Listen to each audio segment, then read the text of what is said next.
मैं बूंदी, राजस्थान की छोटी काशी और बावड़ियों का शहर कहे जाने वाला बूंदी शहर बोल रहा हूं, जो आज मेरी कुलदेवी आशापुरा और बिजासन माता के आशीर्वाद से मेरी जवानी और मेरे बालपन से भी अधिक शक्ति, भक्ति और बलिदान के साथ आज भी ज्यों का त्यों खड़ा हूं। मैं मेरे बूंदी शहर की पूरी आत्मकथा के साथ आपके सामने विद्यमान हूं। मेरे इतिहास के बारे में जानने आए दर्शकों, मैं आपको बता दूं कि मैं राजस्थान की हाड़ौती क्षेत्र से आता हूं। मेरे यहाँ की चित्रशैलियां, खंभों की छतरियां, बावड़ियां और किलों से सुसज्जित मेरे हरे भरे जंगल से आपको मोहित कर दूंगा। मैं आपको अपने इतिहास और ऐतिहासिक घटनाओं से भी अवगत कराऊंगा। श्रापित किले की कहानी भी बताऊंगा, जिसमें एक राजा की भूल के कारण फांसी का आदेश सुना दिया गया था। राजस्थान के इतिहास में अपने राजपुताने के शासन की चर्चा तो हमेशा आपने सुनी ही होगी, लेकिन मीणा शासकों की कम ही व्याख्या की गई है। मैं बूंदी शहर इसलिए विशेष स्थान रखता हूं क्योंकि किसी समय मेरे यहां मीणा शासकों का शासन चलता था। बूंदा मीणा के शासन के बाद जेता मीणा जी का शासन हुआ, जिन्होंने मेरी परिधि में जैता सागर नाम की झील बनवाई थी। लेकिन 13वीं सदी में हाड़ा चौहानों ने राव देवा के नेतृत्व में बूंदी पर अपना शासन मजबूत कर लिया और बूंदी पर हाड़ा चौहान वंश का उदय हुआ। उस वक्त चौहानों की शासन शक्ति बहुत बड़ी थी। कोटा, बारा और झालावाड़ भी इसी शक्ति के अधीन हुआ करते थे। इसी वजह से मेरी पहचान और हाड़ाओं के अधीन रहने वाले सभी शासकीय प्रणाली को हाड़ौती नाम दिया गया। 15वीं सदी आते आते मेरा शासन चित्तौड़ के महाराणाओं के अधीन आ गया, लेकिन 16वीं सदी आते आते अकबर और मेरे शासकों के मध्य संधि हुई और उसके बाद मेरा ये प्रकृति की गोद में फलता फूलता शासन भी अकबर के साथ मुगलों के अधीन हो गया। मेरे ऊपर अकबर और इस्लामिक आक्रमण तो ना के बराबर ही हुए, लेकिन देश की अस्मिता को गिरवी रखने के कारण मैं उस समय और आज भी थोड़ी शर्म के मारे सर झुका देता हूं। बूंदी के राव का राज्य तो बूंदी तक ही सीमित था और यही शासन करते थे, लेकिन जरूरत पड़ने पर युद्ध में अकबर की सेनाओं के साथ मिलकर युद्ध भी किया करते थे। ये बताते हुए मुझे कष्ट होता है कि मेरे शासकों ने अकबर का साथ दिया।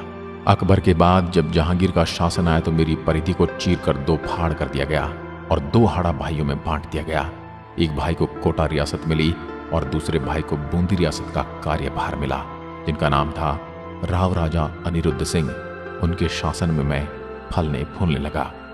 मित्रों, मेरी परिधि के अंदर मौजूद 84 खंभों की छतरी राजा अनिरुद्ध सिंह के द्वारा ही अपनी दाई मां की याद में बनाई गई और उनकी विधवा पत्नी ने विश्वविख्यात बावड़ी का निर्माण करवाया।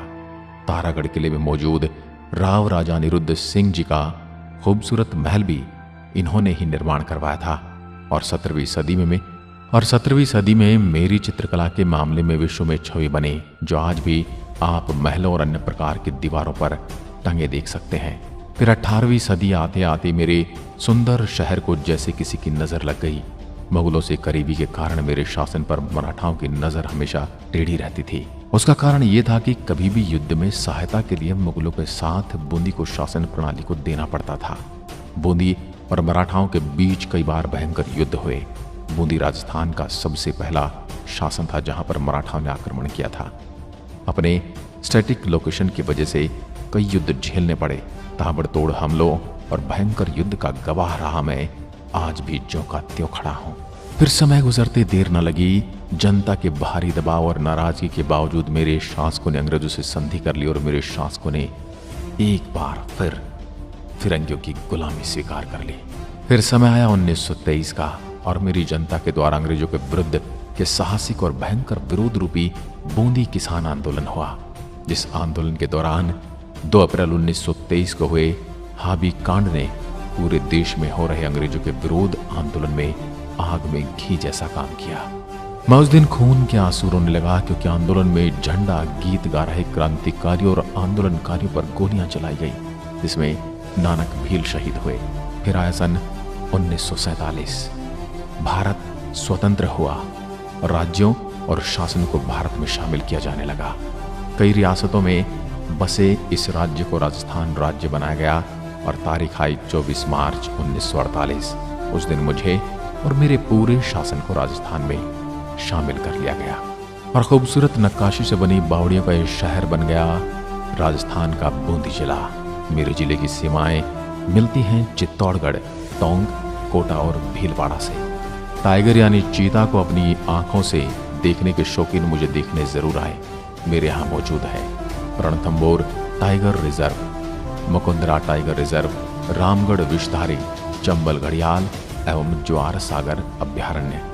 कजली तीज के रंगारंग महोत्सव के साथ यहाँ पर साल में 3 बार बिजासन माता का मेला लगता है। इसमें दूर दराज के गांवों और पड़ोसी झीलों के लोग आते हैं। मेरे यहाँ के उम्मीद सिंह शासन की एक कहानी प्रचलित है, उसको मैं सुनाता हूँ। एक बार किसी कारण से राजा अनिरुद्ध सिंह को दिल्ली जाना पड़ा और उनको बीच रास्ते में यात्रा के दौरान धन की कमी महसूस हुई, तो उन्होंने अपने दीवान से धन को भिजवाने की सूचना भेजी। दीवान ने मन में गहरी मंत्रणा करने के बाद कुछ बांस की लकड़ियां मंगाई गई। उसके बाद उनको खोखला किया गया और फिर उन बांस की लकड़ियों में सोने के सिक्के डलवा दिए और ये बात गुप्त रखी ताकि धन को ले जाते समय चोरी ना हो जाए। उसके बाद उन बांस की लकड़ियों को राजा उम्मीद सिंह के पास ले जाया गया। राजा उम्मीद सिंह अपने दीवान के दिमाग को समझ नहीं पाया और बांस की उन लकड़ियों को देखकर आग बबूला उठा। उसने फौरन बाद उन्हें फांसी का आदेश अपने दीवान के लिए सुना दिया।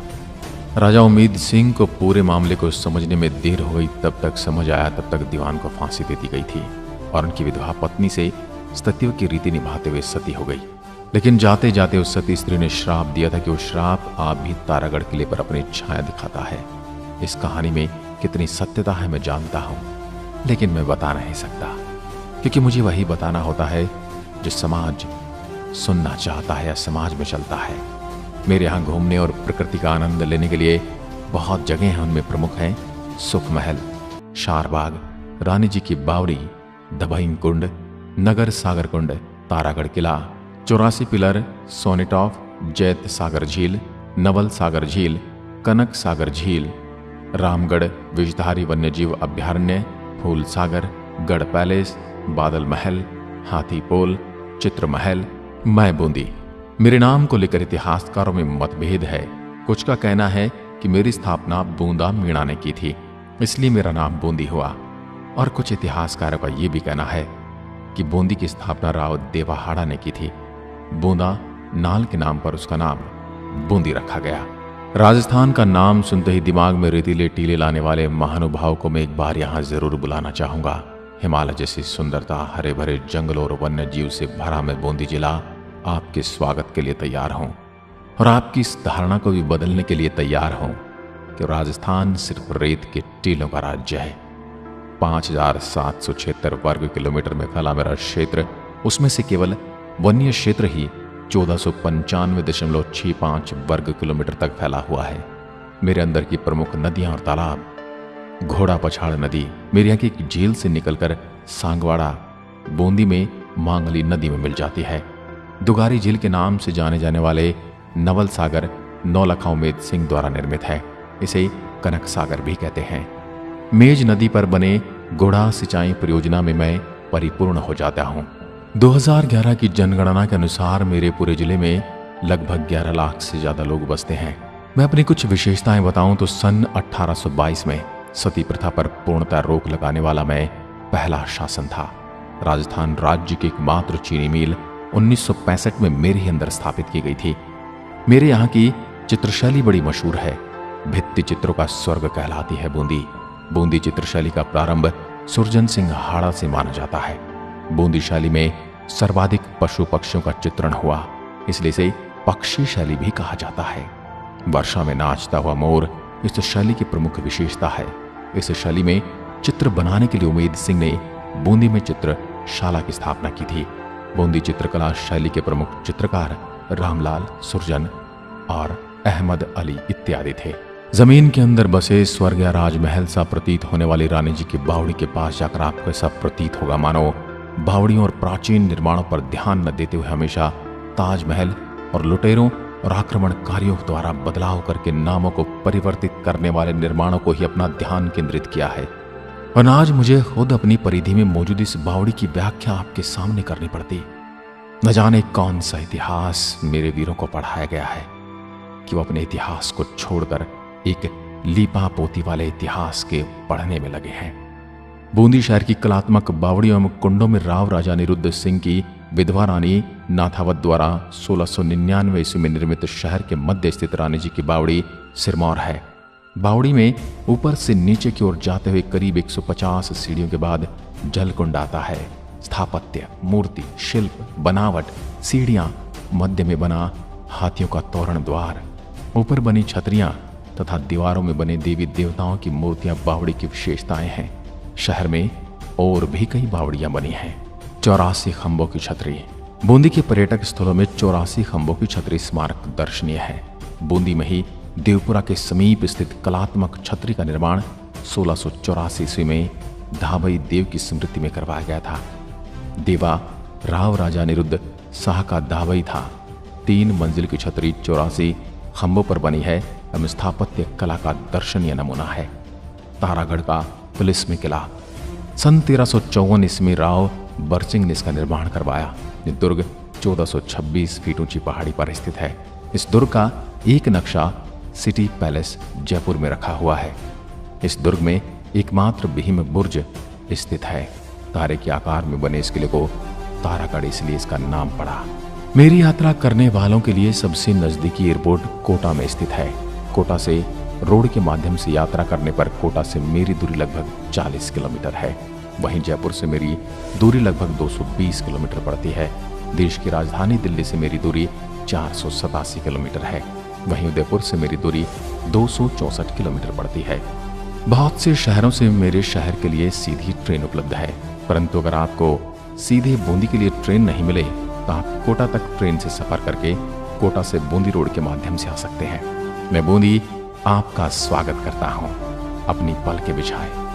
अगर जानकारी में कोई कमी या कोई स्थान छूट गया है तो हमें कमेंट करके जरूर बताएं, ताकि अगली बार पूरी जानकारी के साथ मैं फिर से हाजिर हो पाऊं। ऐसे ही सदा खुश रहिए, प्रसन्न रहिए, स्वस्थ रहिए।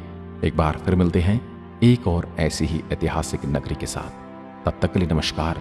जय हिंद, जय भारत।